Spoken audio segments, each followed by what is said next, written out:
Ako neko ne bi želeo da luta, na osnovu čega može zaključiti da mu neko ne želi dobro i da mu loše radi? Imaju li ti neki simptomi? Da, postoje simptomi. Simptomi crne magije su, ajde da kažemo, klasični neki simptomi.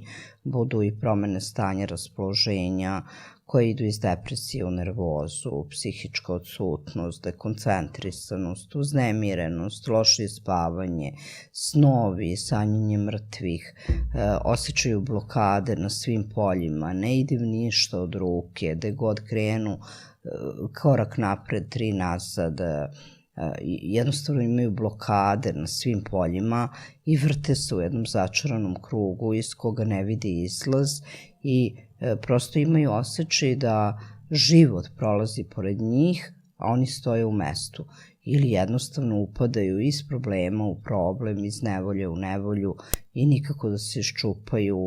U kući su haosi, svađe,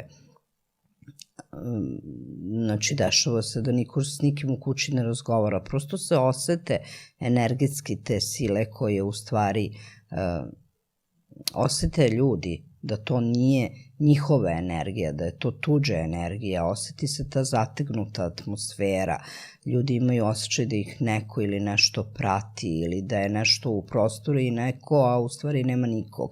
Čak im se čini senka da je neko prošao, a nema nikog.